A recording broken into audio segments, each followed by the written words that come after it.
Okay, आज आपल्याला बघायचं आहे इलेक्ट्रॉनिक्स सिरीज सर्किट्स आणि पॅरलल सर्किट्समध्ये करंट्स आणि व्होल्टेजेस कसे असतात. सो सिरीज सर्किट म्हणजे काय की सपोज मी दोन रेजिस्टर्स कनेक्ट केलेले आहेत सिरीजमध्ये, R1 R2 आणि एक पॉवर सप्लाय कनेक्ट केलाय, DC power supply with voltage suppose VS. Let us consider की हा मी 5 व्होल्टचा पॉवर सप्लाय कनेक्ट केलेला आहे.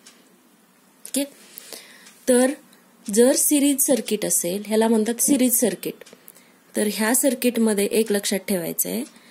आता आपल्याला माहिती आहे कुठल्याही इलेक्ट्रॉनिक सर्किट्समध्ये जर क्लोज लूप असेल, असं व्होल्टेज सोर्स असेल, तर current will start flowing. So ह्या पॉवर सप्लाय मधून बाहेर पडणारा करंट आपण ह्याला म्हणूया I टोटल.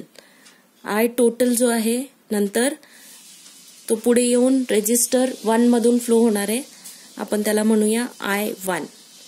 तोच करंट इकडे R2 मधून फ्लो होणार आहे, आपण R2 मधून फ्लो होणाऱ्या करंटला म्हणूया I2 आणि तो इथे रिटर्न बॅक येणार आहे.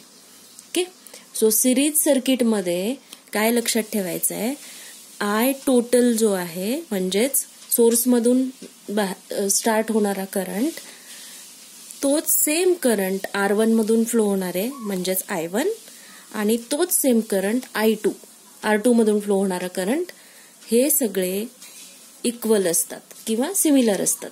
हे सिरीज सर्किटमध्ये लक्षात ठेवायचं आहे. What ever is the value of R1 आणि R2, म्हणजे R1 आणि R2च्या व्हॅल्यूज काहीही असू देत, सेम असू देत, डिफरंट असू देत, किंवा अजून रेजिस्टर्स सिरीजमध्ये कनेक्टेड असू देत R3 R4, जर एकच लूप असेल तर आपल्याला आपण काय म्हणू शकतो, एका लूपमधून सगळीकडे सेम करंट फ्लो होणार आहे. आणि जर आपण पॅरलल सर्किट कन्स्ट्रक्ट केलं, पॅरलल सर्किट म्हणजेच काय, resistors are connected in parallel.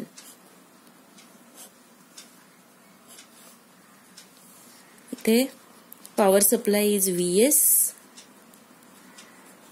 For example मी 5 व्होल्ट घेतलाय, हा रेजिस्टर R1 म्हणूया, ह्याला रेजिस्टरला R2 म्हणूया. तर ह्याला म्हटलं गेलंय पॅरलल सर्किट. ओके, मग पॅरलल सर्किटमध्ये काय लक्षात ठेवायचं आहे की voltage in between these 2 points, ह्या 2 पॉइंटमध्ये जर आपण व्होल्टेज मेजर केलं तर आपल्याला माहिती आहे ते किती आहे, 5 व्होल्ट.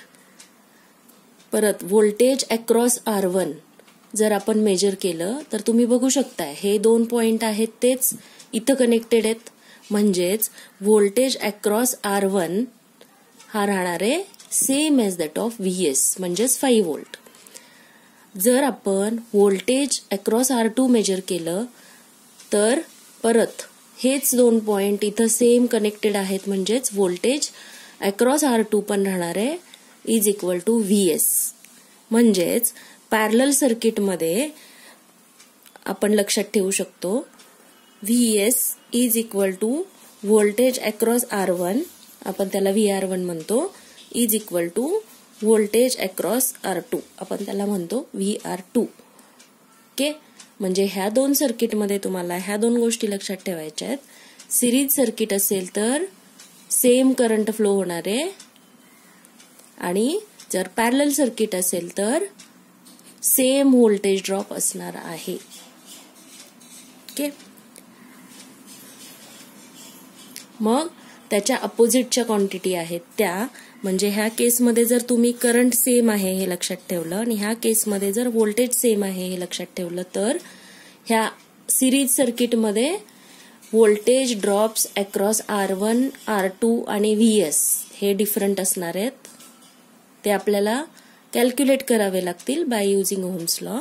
आणि ह्या केसमध्ये व्होल्टेज ड्रॉप सेम आहेत, म्हणजे करंट फ्लोईंग थ्रू इच कंपोनंट म्हणजेच काय, I टोटल. इथे आल्यानंतर त्याला 2 ब्रँचेस मिळालेल्या आहेत त्या करंटला. एक आहे R1 मधून फ्लो होणारा करंट I1, दुसरा आहे R2 मधून फ्लो होणारा करंट I2. म्हणजेच current will be different in this case. Okay, पुढच्या व्हिडिओमध्ये आपण बघणार आहेत की हे प्रॅक्टिकली मेजर कसं करायचं. Till then thank you.